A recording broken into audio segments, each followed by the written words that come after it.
Guys আমি এখন হাঁটতে হাঁটতে যাচ্ছিলাম হচ্ছে দোকানের দিকে। তো hello guys, welcome back to my new video. হ্যাঁ, মাটিতে তৈরি হয় ইট, আর আমি হলাম শুভজিৎ, আর তোমরা দেখছো শুভজিৎ লাইফস্টাইল চ্যানেল। হ্যাঁ, আর আমি দোকানের দিকে যাচ্ছিলাম কারণ এখন আমাকে দোকান থেকে নিতে হবে বেসন। আর কি বেশি দেরি না করে দোকান দিয়ে নিয়ে নিলাম বেসনের কৌটোটা।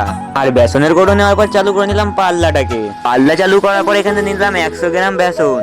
আর বেসন নিয়ে দোকান বন্ধ করে হাঁটতে হাঁটতে চলে আসলাম ঘরের দিকে। এসে দেখি যে আকাশের অবস্থা খুবই খারাপ হয়ে গেছে, তাই আর কি দেরি না করে নিয়ে নিলাম প্লাস্টিক। আর তারপরে প্লাস্টিকটাকে নিয়ে হাঁটতে হাঁটতে চলে আসলাম আমার 3x3 থারের কাছে। আর থারের কাছে থারের হ্যান্ডেলটাকে ভালো করে প্লাস্টিক দিয়ে ঢেকে দিলাম। তারপরে হ্যান্ডেল ঢাকার পর টোটোয় মানে থারের একটা একটা করে চালু করলাম পর্দাগুলোকে ফেলা। তারপরে থারের একটা একটা করে সবকটা পর্দা ফেলার পরে এটা হলো থারের ফাইনাল লুক।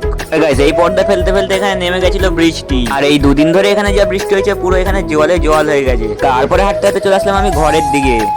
এসে ফটাফট করলাম চান। আর চান করতে করতে বেসন দিয়ে রেডি হয়ে গেছিল এখানে পকোড়া। আর তার মধ্যে পড়ছিল বাইরে বৃষ্টি। সো গাইস, আমি এখন এই বৃষ্টি ওয়েদার পকোড়া খাই, আর তোমরা দিকে সাবস্ক্রাইব করে দাও। বাই।